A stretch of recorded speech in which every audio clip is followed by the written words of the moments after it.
Like, would you want men to be dependent on women and have women be the predominant mode of production under capitalism? I don't think it's possible. But would you want that? Well, I couldn't want a thing I don't think is possible. Why? Because it's not possible. Well, I mean, why is it not possible? It's not possible because women are not capable of doing the same types of things that men are capable of doing. Such as? Inside of society, enforcement. Enforcement? Mm-hmm. So like police and... No, military. Military? Mm-hmm. Military, policing, I don't think special men services. Really I don't think men really are capable of that. I mean, the men have gone and fought global wars time and time again and won. Yeah, and what outcomes do they have? They win the war. They suffer severe PSD. They have a hard time integrating into society. I mean, that doesn't seem like a natural condition for men to be subjected to. There can be symptoms of violence, but remember, not everybody gets PTSD, even combat veterans. A lot of them don't have PTSD. Some get PTSD. Right. But not only that, that's a coping mechanism. It's going to be individualistic. Men are definitely capable of extreme... But it is an outcome of being exposed to extreme violence. Only for some people. I could say that about women. Yeah, you can, but the problem when it comes down to enforcement is that women can't do enforcement. What do you mean? So I'll give you the easy hypothetical. Okay. If all men tomorrow decide that women in the United States are women in the United States? No. No. No. Why wouldn't they be? I think it would be how could women stop it? I mean, it would just depend essentially on like access to resources. Yeah, men have the access to all the resources because they made you. Well, like that's how women could like stop it. Women couldn't. It would just be a fight over resources. How come women can't stop it in Islamic nations then? When they just go, okay, you're all slaves. Well, obviously, in Islamic nations, they don't have access to specific resources.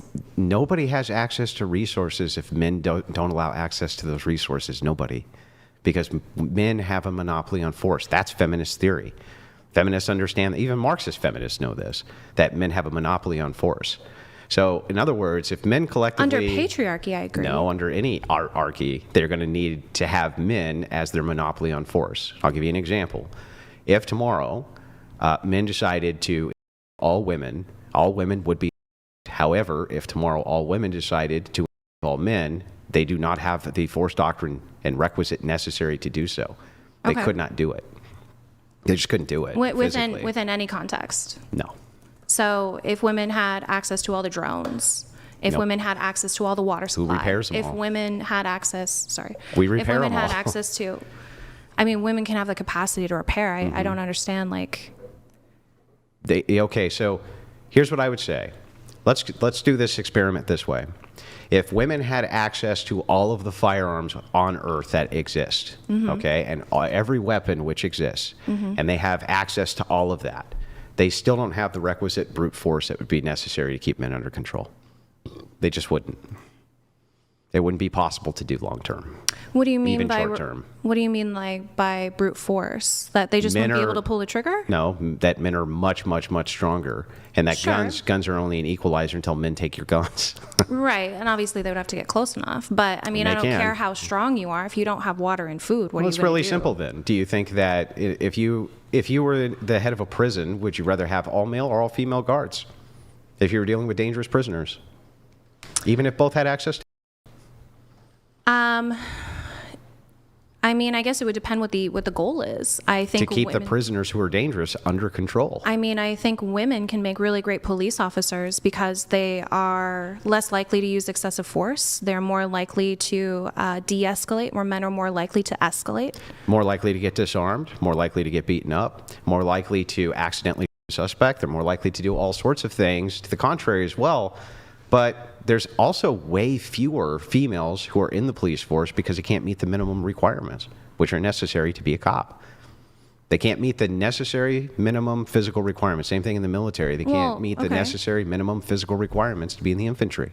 Most women can't do it. Right. So men have a monopoly on force, and because of force doctrine, this ends up coming down to this idea. If it is the case, you say that women can do anything that men can do. I counter this by saying they cannot. They cannot do enforcement. This is uniquely a male thing. There are some women who can be introduced who can meet these standards, but on average they can't. Well, I think if we're like to kind of bring it to an analogy, if the fence is 6 feet tall and most women are 5'8", then yeah, of course they're not going to be able to meet that standard. So is the standard just specific to certain male criteria Well, it would be the criteria of you need to handle a male. So if you're a female police officer, you need to be able to handle a male, right? Yeah, but obviously, like, you have tools to aid in that. That's what I'm saying. Like, just because women aren't meeting these criteria, do you have doesn't to get mean close that, to a male when you're a police officer as a female in order to put like handcuffs on them, stuff like that? Yeah, but you have like pepper spray and stun guns. Yeah, and routinely women get disarmed and they're routinely overpowered by suspects. Routinely happens often, and sure, and men often use excessive force, and then they're sued. Yeah, and maybe, then people die. When you say men use excessive force, you're just demonstrating my point that men have a monopoly on force. Yes, maybe it's excessive, but they're capable of using it. Use force, sure. No. They're just better at using force because they're much stronger.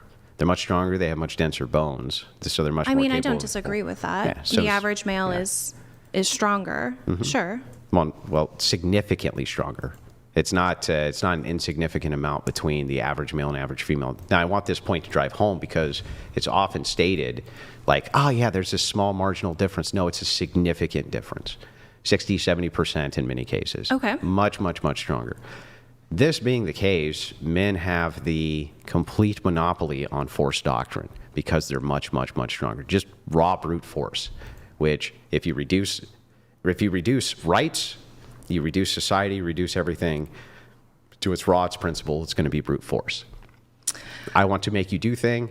I always have this. I don't agree because with violence there can definitely come consequences that are not desirable in terms of the outcome. Like if men wanted women to be, who determines if the species goes on? Men. Women. No, men. If you were how? The same way they did in Rome. They impregnated their. Well, but women could just commit. Yeah, why didn't they in Rome?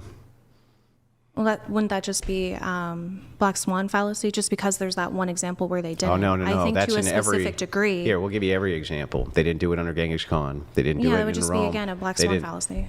So, but that's not a black swan fallacy, by the way. But that how would it not be? We just haven't seen it, therefore it can't happen. Okay, so first of all, what I'm saying is I'm pointing to a historic standard. Sure, and saying the historic I standard. That. And I asked you a question. I didn't make a propositional statement, so that's why it can't be fallacious. But I would say that ultimately it does come down to women. If she doesn't want to sustain pregnancy and she does obviously have the opportunity to.